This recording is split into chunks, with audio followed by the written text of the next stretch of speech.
Moldova, everybody makes wine. Who doesn't make wine, it's not a real Moldovan guy. Chotka has been making wine since she was 13, just like Moldovans have done for more than 4,000 years. But only recently has this former Soviet country started to produce great wines. I hope and I think we are getting better.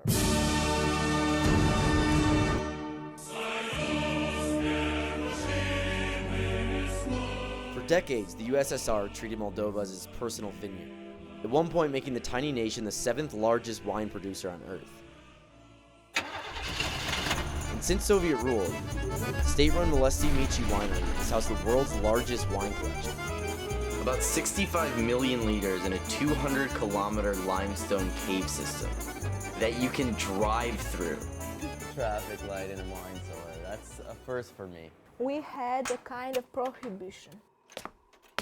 So that's why in the place they've actually decided to hide the best wines. If you look just in front of us, you see that's a wall door on the wheels. This makes close and open. Of course, everything was hidden and no one could realize that something behind the wall. Molesti Mici has a number of hidden treasures, like this secret door, a throwback to Soviet prohibition from 1985 to 1987. When the government physically destroyed Moldovan vineyards and crippled its wine industry. This was to hide wine from the government, right? Yeah. But isn't this government owned? Yeah. So the government was hiding wine from the government. This is the story, just a legend. About 35 kilometers south, state-owned winery Krikova holds the world's second largest wine collection. It stretches through 120 kilometers of tunnels and reaches depths of 80 meters underground. Here we keep very old wines, historical wines from Hermann Göring private collection. Göring was the official successor of Hitler in the Second World War, and we have here about 2,000 bottles from his collection. Can we drink a bottle of Göring's wine? No. I would get like some sort of sick pleasure from that, you know? Despite its wide collection, including private stores for Russian President Vladimir Putin and German Chancellor Angela Merkel, Krikova is most famous for its sparkling wine.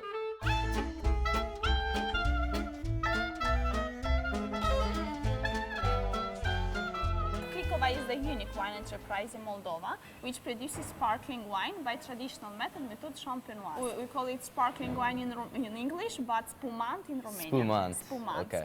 spumant classic. After experiencing the history of Moldovan wine, I was curious to see what its future holds. So I headed to the Stefan Voda region, an acclaimed boutique winery, etc.